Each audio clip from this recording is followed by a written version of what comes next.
മർക്കോസ് അധ്യായം 10. യേശു ആ സ്ഥലം വിട്ട് യോർദാന്റെ മറുകരയിലുള്ള യഹൂദ്യ പ്രദേശത്തേക്ക് പോയി. ജനക്കൂട്ടം വീണ്ടും അദ്ദേഹത്തിന്റെ ചുറ്റും കൂടി. പതിവ് പോലെ അദ്ദേഹം അവരെ പിന്നെയും പഠിപ്പിച്ചു. ചില പരീശന്മാർ വന്ന്, പുരുഷൻ തന്റെ ഭാര്യയെ ഉപേക്ഷിക്കുന്നത് നിയമാനുസൃതമോ എന്ന് അദ്ദേഹത്തെ പരീക്ഷിച്ചുകൊണ്ട് ചോദിച്ചു. അദ്ദേഹം മറുപടിയായി, മോശെ നിങ്ങളോട് കൽപ്പിച്ചത് എന്താണ് എന്ന് ചോദിച്ചു. ഉപേക്ഷണപത്രം എഴുതിയിട്ട് ഭാര്യയെ ഉപേക്ഷിക്കുവാൻ മോശ അനുവദിച്ചിരിക്കുന്നു. അവർ പറഞ്ഞു, നിങ്ങളുടെ ഹൃദയകാഠിന്യം നിമിത്തമാണ് മോശ ഈ കൽപ്പന നിങ്ങൾക്ക് എഴുതി തന്നത്. യേശു മറുപടി പറഞ്ഞു, എന്നാൽ സൃഷ്ടിയുടെ ആരംഭത്തിൽ ദൈവം അവരെ ആണും പെണ്ണുമായി സൃഷ്ടിച്ചു. അതുകൊണ്ട് പുരുഷൻ അപ്പനെയും അമ്മയെയും വിട്ട് ഭാര്യയോട് പറ്റിച്ചേരും, ഇരുവരും ഒരു ശരീരമായി തീരും. പിന്നീട് അവർ രണ്ടല്ല, ഒന്നത്രേ.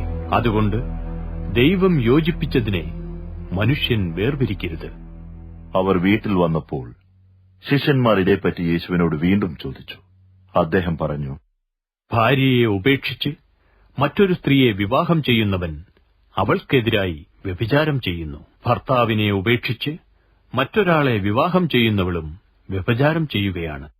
യേശു തൊടേണ്ടതിന് ജനങ്ങൾ ശിശുക്കളെ അദ്ദേഹത്തിന്റെ അടുക്കൽ കൊണ്ടുവന്നു. എന്നാൽ ശിഷ്യന്മാർ അവരെ ശാസിച്ചു. ഇത് കണ്ട് യേശു കോപിച്ച്, ശിശുക്കളെ എന്റെ അടുക്കൽ വരുവാൻ അനുവദിക്കുവിൻ, അവരെ തടയരുത്. ദൈവരാജ്യം ഇവരെപ്പോലെയുള്ളവരുടേതത്രേ. ഒരു ശിശുവിനെപ്പോലെ ദൈവരാജ്യത്തെ സ്വീകരിക്കാത്ത ആരും ഒരു നാളും അതിൽ കടക്കുകയില്ല എന്ന് സത്യമായി ഞാൻ നിങ്ങളോട് പറയുന്നു എന്ന് പറഞ്ഞു. അദ്ദേഹം ശിശുക്കളെ കൈകളിലെടുത്ത് അവരുടെ മേൽ കൈവച്ച് അവരെ അനുഗ്രഹിച്ചു.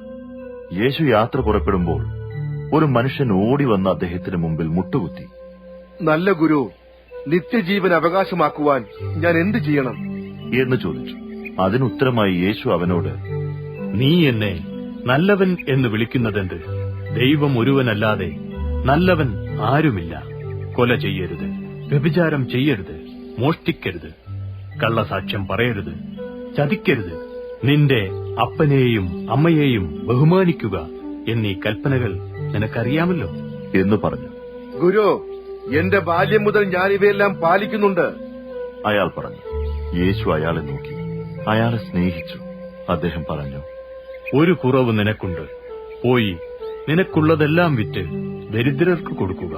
എന്നാൽ സ്വർഗത്തിൽ നിനക്ക് നിക്ഷേപമുണ്ടാകും. പിന്നീട് വന്ന് എന്നെ അനുഗമിക്കുക. ഇത് കേട്ട് അയാളുടെ മുഖം വാടി. അയാൾ വളരെ സമ്പത്തുള്ളവനായിരുന്നതുകൊണ്ട് ദുഃഖിതനായി അവിടെ നിന്നുപോയി. യേശു ചുറ്റും നോക്കിയിട്ട് തന്റെ ശിഷ്യന്മാരോട്, ധനവാൻ ദൈവരാജ്യത്തിൽ കടക്കുന്നത് എത്ര പ്രയാസം എന്ന് പറഞ്ഞു. ശിഷ്യന്മാർ അദ്ദേഹത്തിന്റെ വാക്കുകൾ കേട്ട് വിസ്മയിച്ചു.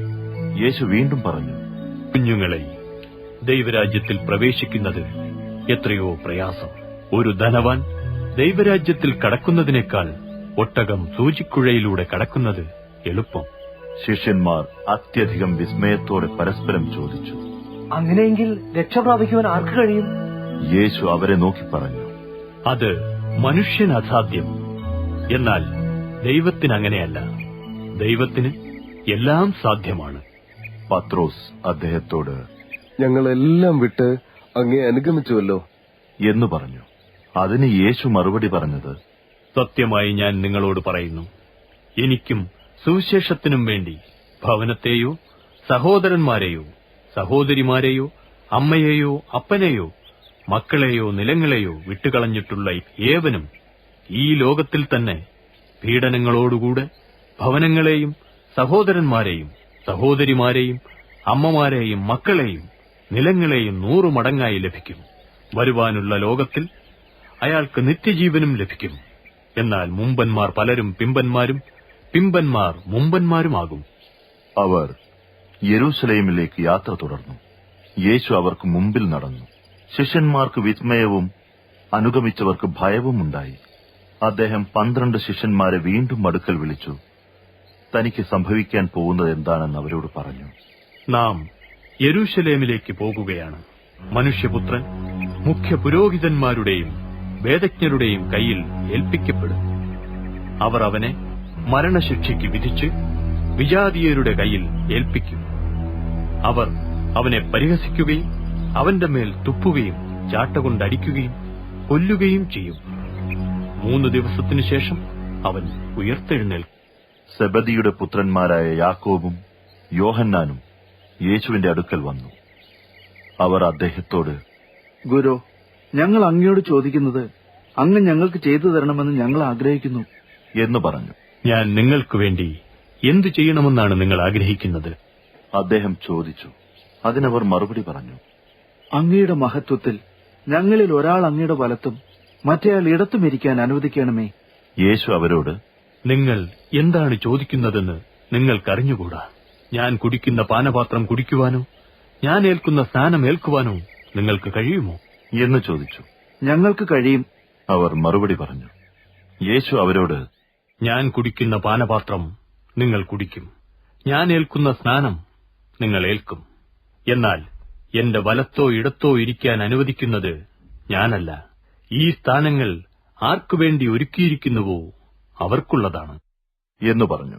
ഇത് കേട്ടപ്പോൾ മറ്റു 10 പേരും യാക്കോബിനോടും യോഹന്നാനോടും നീരസപ്പെട്ടു. യേശു അവരെ തന്റെ അടുക്കൽ വിളിച്ച് അവരോട് പറഞ്ഞു, വിജാതീയരുടെ ഭരണകർത്താക്കളായി കരുതപ്പെടുന്നവർ അവരുടെ മേൽ ആധിപത്യം നടത്തുന്നുവെന്നും അവരുടെ പ്രമാണികൾ അവരുടെ മേൽ അധികാരം പ്രയോഗിക്കുന്നുവെന്നും നിങ്ങൾക്കറിയാമല്ലോ. നിങ്ങളുടെ ഇടയിൽ അത് പാടില്ല. നിങ്ങളിൽ വലിയവനാകുവാൻ ആഗ്രഹിക്കുന്നവൻ നിങ്ങളുടെ ദാസനായിരിക്കണം. ഒന്നാമനാകുവാൻ ആഗ്രഹിക്കുന്നവനെല്ലാം നിങ്ങളുടെ അടിമയാകണം. മനുഷ്യപുത്രൻ പോലും വന്നത് സേവിക്കപ്പെടുവാനല്ല, സേവിക്കുവാനും അനേകർക്കുവേണ്ടി തന്റെ ജീവനെ വീണ്ടെടുപ്പ് വിലയായി കൊടുക്കുവാനുമത്രേ. പിന്നീട് അവർ യെരീഹോവിലെത്തി. യേശുവും ശിഷ്യന്മാരും ഒരു വലിയ ജനക്കൂട്ടത്തോടൊപ്പം നഗരം വിട്ടുപോകുമ്പോൾ തിമായിയുടെ മകനായ ബർത്തിമായി എന്ന അന്ധനായ മനുഷ്യൻ ഭിക്ഷ യാചിച്ചുകൊണ്ട് വഴിയരികിലിരിക്കുകയായിരുന്നു. അത് നസറായനായ യേശു ആകുന്നു എന്ന് കേട്ടപ്പോൾ അയാൾ, യേശുവേ, ദാവീദ് പുത്ര, എന്നോട് കരുണയുണ്ടാകണമേ എന്ന് ഉച്ചത്തിൽ നിലവിളിച്ചു. മിണ്ടാതിരിക്കാൻ പലരും അയാളെ ശാസിച്ചു. എന്നാൽ അയാൾ, ദാവീദ് പുത്ര, എന്നോട് കരുണയുണ്ടാകണമേ എന്ന് അധികം ഉച്ചത്തിൽ നിലവിളിച്ചു. യേശു അവിടെ നിന്ന്, അവനെ വിളിക്കുക എന്ന് പറഞ്ഞു. അവർ അന്ധനെ വിളിച്ച അയാളോട്, ധൈര്യമായിരിക്കുക, എഴുന്നേൽക്കുക, നിന്നെ വിളിക്കുന്നു എന്ന് പറഞ്ഞു. അവൻ പുറങ്കുപ്പായം വലിച്ചെറിഞ്ഞിട്ട് ചാടിയെണീറ്റ് യേശുവിന്റെ അടുത്തെത്തി. ഞാൻ നിനക്ക് എന്ത് ചെയ്തു തരണമെന്നാണ് നീ ആഗ്രഹിക്കുന്നത്? യേശു ചോദിച്ചു.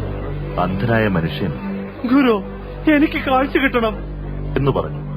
യേശു അയാളോട്, പൊയ്ക്കൊള്ളുക, നിന്റെ വിശ്വാസം നിന്നെ സൗഖ്യമാക്കിയിരിക്കുന്നു എന്ന് പറഞ്ഞു. ഉടനെ അയാൾക്ക് കാഴ്ച ലഭിക്കുകയും അയാൾ യാത്രയിൽ യേശുവിനെ അനുഗമിക്കുകയും ചെയ്തു.